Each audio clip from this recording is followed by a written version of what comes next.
আসসালামু আলাইকুম প্রিয় দর্শকবৃন্দ। আশা করি সবাই ভালো আছেন। আজ আমরা আলোচনা করব জনপ্রিয় ধারাবাহিক নাটক ৩ পুরুষের ৩৪ নম্বর পর্বের পূর্বাভাস নিয়ে। এই পর্বে ঘটতে যাচ্ছে চমকপ্রদ কিছু ঘটনা, যা আপনাদের মুগ্ধ করবে। পূর্বাভাস ৩ পুরুষ নাটকের ৩৩ নম্বর পর্বে আমরা দেখেছি পিয়াসের জীবনে নেমে এসেছে একের পর এক বিপর্যয়। গ্রামবাসীরা তাকে সন্দেহের চোখে দেখছে এবং তার বিরুদ্ধে উঠেছে নানা অভিযোগ। এই পরিস্থিতিতে পিয়াসের পাশে দাঁড়িয়েছে কিছু ঘনিষ্ঠজন, যারা তার নির্দেশিতা প্রমাণে সচেষ্ট। পরবর্তী পর্বে দেখা যাবে পিয়াসের মা, যিনি মানসিকভাবে অসুস্থ, তাকে নিয়ে নতুন রহস্যের সৃষ্টি হয়েছে। গ্রামে ছড়িয়ে পড়েছে গুজব যে পিয়াসের মা নাকি খাজার মৃত্যুর পেছনে জড়িত। এই গুজবের ফলে পিয়াসের উপর চাপ বাড়বে এবং সে নিজেকে নির্দোষ প্রমাণের জন্য মরিহা হয়ে উঠেছে। এদিকে খাজার পরিবারের পক্ষ থেকে পিয়াসের বিরুদ্ধে মামলা দায়েরের প্রস্তুতি চলছে। তারা চাইছে পিয়াসকে কঠিন শাস্তি দিতে। এই পরিস্থিতিতে পিয়াসের বন্ধু ইফতি ও ইফতেখার তার পাশে দাঁড়ায় এবং সত্য উদ্ঘাটনের জন্য তদন্ত শুরু করে। প্রচার সময় ৩ পুরুষ নাটকের ৩৪ নম্বর পর্বটি প্রচারিত হবে আগামী ৬ জুন বিকাল ৩টায় ঈগল ড্রামা সিরিজ ইউটিউব চ্যানেলে।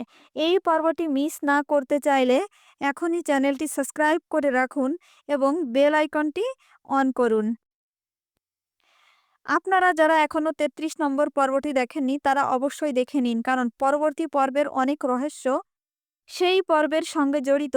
আর যারা ইতোমধ্যে দেখে ফেলেছেন, তারা কমেন্টে করে জানান কেমন লেগেছে এবং আপনারা কোন জেলা থেকে আমাদের ভিডিও দেখছেন। এই পর্বে আরও অনেক চমকপ্রদ ঘটনা অপেক্ষা করছে, যা আমরা এখানে প্রকাশ করিনি, যাতে আপনারা পর্বটি দেখে সম্পূর্ণ অভিজ্ঞতা নিতে পারেন। ধন্যবাদ সবাইকে। পরবর্তী আপডেটের জন্য আমাদের সঙ্গে থাকুন। আল্লাহ হাফেজ। নিঃশব্দ ভালোবাসা প্রথম অধ্যায়। শুরুর শুরু। বিকেলের নরম আলোয় রাজশাহী বিশ্ববিদ্যালয়ের সায়েন্স গার্ডেনে বসে আছে রায়হান। চারপাশে কোলাহল থাকলেও তার চোখে শুধু নিস্তব্ধতা। সে ফিরে যাচ্ছে অতীতে, যেখানে তার জীবনের সবচেয়ে উজ্জ্বল অধ্যায় শুরু হয়েছিল শায়লার সঙ্গে। প্রথম দেখা। রায়হান আর শায়লার দেখা হয় লাইব্রেরিতে। শায়লা ছিল চারুকলা বিভাগের ছাত্রী আর রায়হান পড়তো রাষ্ট্রবিজ্ঞানে। একদিন শায়লা তার তুলির খোঁজে বই খুঁজছিল আর ভুল করে রায়হানের ব্যাগে হাত দিয়েই বলে ওঠে, ওপস, দুঃখিত। সেই দুঃখিত থেকেই শুরু বন্ধুত্বের গল্প। তৃতীয় অধ্যায়, বন্ধুত্বের গভীরতা। দুজনেই চা, বই আর সন্ধ্যার আকাশ ভালোবাসত। সময়ের সঙ্গে তারা কাছাকাছি আসতে থাকে। ক্যাম্পাসে হাঁটাহাঁটি, ঝুম বৃষ্টি, একসাথে ভেজা, সব কিছুই ধীরে ধীরে তাদের বন্ধনকে গভীর করে তোলে। কিন্তু ভালোবাসার কথা কেউ কিন্তু এখনো বলেনি। প্রেমের স্বীকৃতি। এক বর্ষার দিনে রায়হান বলে ফেলে, শায়লা, আমি তোমাকে ভালোবাসি। শায়লা কেঁপে ওঠে, কিছুক্ষণ চুপ থেকে বলে, রায়হান, তুমি অনেক ভালো, কিন্তু আমি এখন নিজের স্বপ্নগুলো নিয়ে লড়ছি। তোমার ভালোবাসা প্রাপ্য, কিন্তু আমি হয়তো সেটা এখন দিতে পারবো না। দূরত্ব। এরপর থেকেই শায়লা ধীরে ধীরে দূরে সরে যেতে থাকে। রায়হান বুঝেও কিছু বলে না। তারা একই ক্যাম্পাসে থেকেও একে অপরের জন্য অচেনা হয়ে ওঠে। হঠাৎ বিদায়। হঠাৎ একদিন রায়হান জানতে পারে শায়লা স্কলারশিপ পেয়ে লন্ডনে চলে গেছে। সে কোনো মেসেজ, কোনো বিদায় দেয়নি। রায়হান ভেঙে পড়ে, কিন্তু কারো কাছে কিছু বলেনি। শূন্যতা। রায়হান প্রতিদিন পুরনো জায়গাগুলোই যায়, শায়লার রেখে যাওয়া স্মৃতিগুলো আঁকড়ে ধরে। বন্ধুদের সঙ্গেও যোগাযোগ কমিয়ে দেয়, শুধু অপেক্ষা করে আর অপেক্ষা। শায়লা হয়তো একদিন ফিরে আসবে। নতুন আলো। একদিন একটি সাহিত্য সেমিনারে পরিচয় হয় ফারিয়ার সঙ্গে। ফারিয়া প্রাণবন্ত, সাহসী ও স্বপ্নবাজ। ফারিয়া বুঝতে পারে রায়হানের ভেতরে অনেক কথা জমে আছে। ধীরে ধীরে তাদের মধ্যে একটা বন্ধন তৈরি হয়। নবম অধ্যায়, পুরনো প্রেম বনাম নতুন বন্ধন। ফারিয়া একদিন সরাসরি রায়হানকে জিজ্ঞেস করে, তুমি কি এখনও ওকে ভুলতে পারোনি? রায়হান উত্তর দেই, ভোলা যায় না, কিন্তু থাকতেও তো হয় না। চিঠির আঘাত। 3 বছর পর একদিন রায়হান প্রায় একটি ইমেইল প্রেরক শায়লা। তাতে লেখা, আমি এখনও তোমার সেই ভালোবাসার উত্তর দিতে পারিনি। সময় ও বাস্তবতা আমাদের আলাদা করেছে। আমি চাই তুমি সুখী থাকো। মুক্তি। রায়হান দীর্ঘশ্বাস ফেলে চিঠিটা পড়ে। সে জানে এই গল্পের আর পুনর্মিলন হবে না, কিন্তু সে বুঝতে পারে শায়লার ভালোবাসা ছিল সত্যিকারের, শুধু ছিল অসময়ে। এক নতুন সকাল। রায়হান ফারিয়ার দিকে তাকিয়ে বলে, তুমি পাশে থাকবে? ফারিয়া মুচকি হেসে বলে, সব সময়। ভালোবাসার সবসময় মিলনের নাম নয়। ভালোবাসা সবসময় মিলনের নাম নয়, কিন্তু প্রেম হারিয়ে গিয়েও মনে থেকে যায়, শিখিয়ে যায় ভালোবাসা কেমন হতে হয়।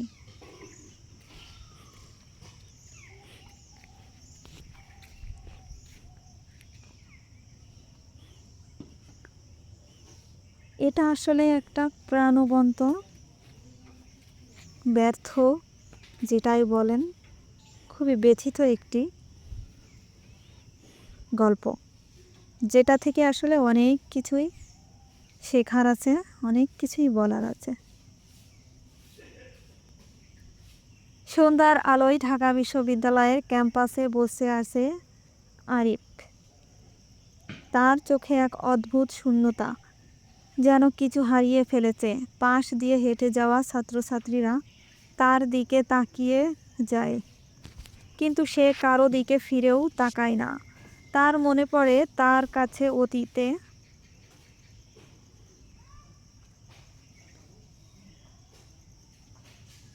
সন্ধ্যার আলোর ঢাকা বিশ্ববিদ্যালয়ে ক্যাম্পাসে বসে আছে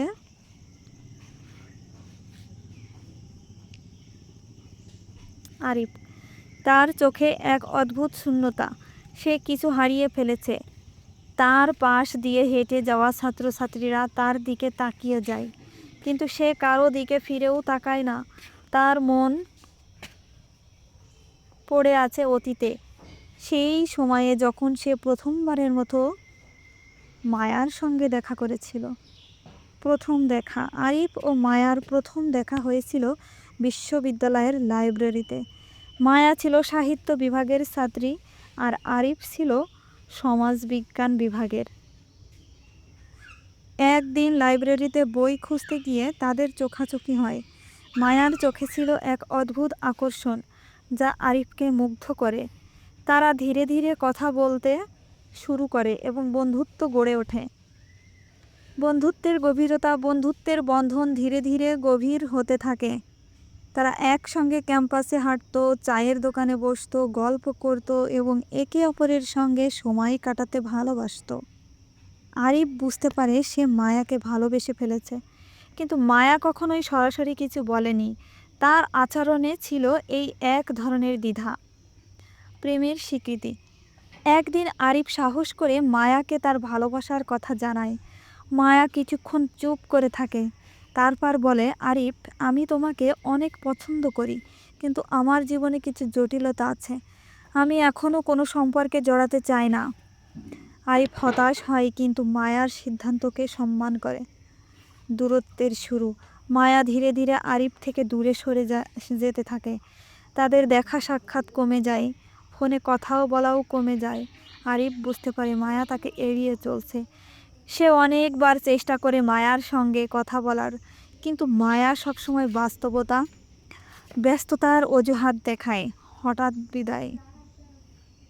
একদিন আরিফ জানতে পারে মায়া হঠাৎ করে বিশ্ববিদ্যালয় ছেড়ে চলে গেছে। সে কোনো বন্ধুকে কিছু বলেনি, কোনো চিঠি বা ব্যর্থতা বার্তা দেয়নি। আরিফ হতবাক হয়ে যায়। সে মায়ার খোঁজে বিভিন্ন জায়গায় যায়, কিন্তু কোথাও মায়ার কোনো সন্ধান পায় না। অপেক্ষার দিনগুলি। আরিফ প্রতিদিন ক্যাম্পাসে যায় মায়ার ফিরে আসার আশায়। সে মায়ার প্রিয় জায়গাগুলোতে বসে থাকে, মায়ার স্মৃতিগুলোকে মনে করে। সময় গড়িয়ে যায়, কিন্তু মায়া আর ফিরে আসে না। আরিফের জীবনে নেমে আসে এক নতুন নিঃসঙ্গতা, নতুন পরিচয়। বছরখানেক পর আরিফ একটি সামাজিক সংগঠনের সঙ্গে যুক্ত হয়। সেখানে তার পরিচয় হয় সুমনার সঙ্গে। সুমনা ছিল প্রাণবন্ত হাসিখুশি একজন মেয়ে। তারা একসঙ্গে বিভিন্ন সামাজিক কাজ করতে থাকে এবং ধীরে ধীরে তাদের সঙ্গে বন্ধুত্ব গড়ে ওঠে। পুরনো স্মৃতির ছায়া। সুমনা আরিফকে ভালোবাসতে শুরু করে, কিন্তু আরিফ এখনও মায়ার স্মৃতি ভুলতে পারেনি। সে সুমনাকে বোঝায় তার হৃদয়ে এখনও মায়ার জন্য জায়গা আছে। সুমনা আরিফের সিদ্ধান্তকে সম্মান করে, কিন্তু তার হৃদয়ে এক অদ্ভুত ব্যথা থেকে যায়। মায়ার চিঠি। একদিন আরিফ একটি চিঠি পায়। প্রেরক মায়া। চিঠিতে মায়া লিখেছে সে তার পরিবারের কারণে হঠাৎ করে চলে যেতে বাধ্য হয়েছিল। সে আরিফকে ভালোবাসত, কিন্তু পরিস্থিতির কারণে কিছু বলতে পারেনি। এখন সে বিদেশে আছে এবং আরিফের সুখ কামনা করে। চূড়ান্ত সিদ্ধান্ত। চিঠি পড়ে আরিফের চোখে জল আসে। সে বুঝতে পারে মায়াও তাকে ভালোবাসত, কিন্তু সময় এবং পরিস্থিতি তাদের আলাদা করে দিয়েছে। সে সিদ্ধান্ত নেয় যে মায়ার স্মৃতিকে হৃদয়ে রেখে সামনে এগিয়ে যাবে। নতুন অধ্যায় শুরু। আরিফ ও সুমনার সঙ্গে আবার যোগাযোগ করে। সে সুমনাকে তার অনুভূতির কথা জানায় এবং বলে সে এখন নতুন করে জীবন শুরু করতে চায়। সুমনা খুশি হয় এবং তারা একসঙ্গে নতুন জীবন শুরু করে। জীবনে সব ভালোবাসা গল্প সুখের হয় না। কিছু ভালোবাসা অসম্পূর্ণ থেকে যায়, কিন্তু অসম্পূর্ণতাটাও আমাদের জীবনের অংশ হয়ে যায়। আরিফ ও মায়ার ভালোবাসা ছিল নিঃশব্দ কিন্তু গভীর। সেই ভালোবাসা তাদের জীবনে এক অদ্ভুত চাপ রেখে যায়, যা তারা কখনো ভুলতে পারে না।